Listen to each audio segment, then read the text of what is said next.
নিশ্চয়কৈ বাৰিষা অহাৰ লগে লগে দেখিবলৈ পোৱা যায় কাজিৰঙা ৰাষ্ট্ৰীয় উদ্যানৰ তৎপৰতা তুংগত হোৱা পৰিলক্ষিত হয়। তাৰ সমান্তৰালকৈ যদি চোৱা যায় কাজিৰঙা ৰাষ্ট্ৰীয় উদ্যানৰ অন্যতম গুৰুত্বপূৰ্ণ এটা বিভাগ বন্যপ্ৰাণী উদ্যান আৰু পুনঃসংস্থাপন কেন্দ্ৰ। তেওঁলোকে আচলতে বানপানীৰ সময়ছোৱাত দিনে নিশাই আচলতে তেওঁলোকে যি বন্যপ্ৰাণী সুৰক্ষাৰ ক্ষেত্ৰত তেওঁলোকে নিয়োজিত হৈ থাকিব লগা হয়। আৰু যিটো বাৰিষা সমাগত এইখিনি মুহূৰ্তত মোৰ ইয়াতে ইয়াৰ চিকিৎসক আছে, আমি কিছু কথা জানিব যত্ন কৰিম। যিহেতু বাৰিষা সন্মুখত আছে, তেওঁলোকে কেনেধৰণে সাজু হৈছে এই সন্দৰ্ভত কিছু কথা পাতি যত্ন কৰিম। আজিকালি বাৰিষা সমাগত কেনেধৰণে সাজু হৈছে আপোনালোকে? আমি যোৱা 24 বছৰে এই বাৰিষাৰ সময়টো বিশেষ কিছুমান পদক্ষেপ লওঁ। যেনে বাৰিষাত আমাৰ যিখিনি জীৱ জন্তু ৰাষ্ট্ৰীয় উদ্যানৰ পৰা ওখ ঠাই বিচাৰি বাহিৰলৈ ওলাই আহে, বিশেষকৈ আমাৰ হক দিয়ে বা গৰুৰ পোৱালি।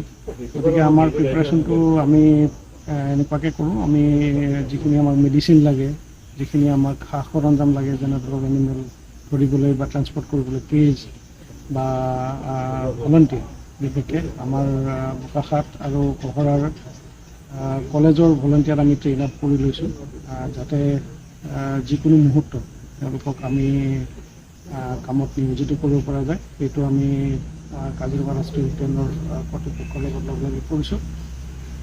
আজি আমাৰ প্ৰায় 50জন ভলণ্টিয়াৰ আমি ট্ৰেইন আপ কৰি যোৱা দুদিনত ৰেডি কৰি ৰখা হৈছে।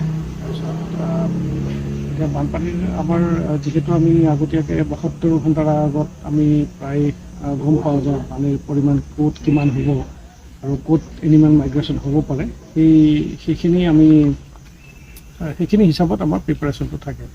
আমাৰ অসমৰ বিভিন্ন জেগাত যিকেইজন চিকিৎসক আমাৰ আছে বা যিকেইটা কেন্দ্ৰ আমাৰ আছে, সেই কেন্দ্ৰৰ মানুহখিনিও আমি বানপানীৰ সময়ত ইয়ালৈ লৈ আহোঁ আৰু তেওঁলোকক আন ষ্ট্ৰেটেজিক লোকেশ্যন, ধৰি লওক উত্তৰ পাৰত এটা, তাৰপিছত বাগৰি বনাঞ্চলৰ আণ্ডাৰত এটা, বুঢ়াপাহাৰ বনাঞ্চলত এটা আৰু ইয়াত এটা ইউনিট, মোবাইল ইউনিট আমি ৰেডি কৰি ৰাখোঁ।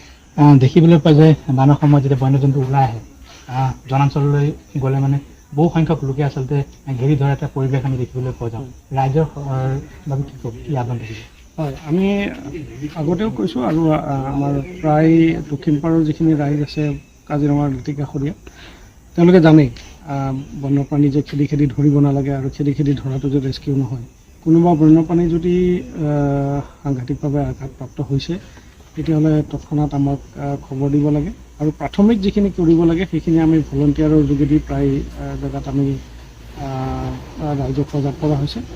লগতে আমাৰ লিফলেট, টেম্পলেট আৰু বিভিন্ন গাঁওবিলাকত, যেনে গাঁও পঞ্চায়তৰ আণ্ডাৰত বা VDPৰ আণ্ডাৰত, সেই মানুহখিনি এই প্ৰাথমিক মানে বন্যজন্তু এটা ওলালে কি কৰিব লাগিব, কেনেধৰণে তেওঁলোকে ৰেছপন্স কৰিব, সেই কথাটো জনাই দিয়া হৈছে। তথাপি আপোনালোকৰ যোগেদি আমি আকৌ জনাওঁ যে আমি বানপানীৰ সময়ত জীৱ জন্তু যদি ওখ ঠাই বিচাৰি বাহিৰলৈ ওলাই আহে আৰু জন্তুটো যদি কোনো আঘাত পোৱা নাই বা কোনো দুখ পোৱা নাই, তেতিয়াহ'লে তাক ৰেস্কিউ কৰাৰ বা ধৰাৰ কোনো প্ৰয়োজন নাই। তাক খালি সুৰক্ষিত কৰি ৰাখিব লাগে। আৰু আমাৰ যিবিলাক গৃহপালিত কুকুৰ আছে, সেই কুকুৰবিলাক পাৰিলে এইকেইদিনত যাতে বান্ধি থৈ দিয়ে, যাতে তেওঁলোকে গৈ আমাৰ এই বন্যপ্ৰাণীখিনিক অনিষ্ট নকৰে। যোগাযোগৰ বাবে কিবা নম্বৰ, হেল্পলাইন নম্বৰ? আমাৰ যিটো নম্বৰ আমাৰ ৰেস্কিউ চেণ্টাৰ আছে সেইটো নম্বৰে থাকিব, আমাৰ 6901864900। সেইটো জৰিয়তে আমাক যিকোনো মুহূৰ্তত তেওঁলোকে বিভিন্ন খবৰ দিব।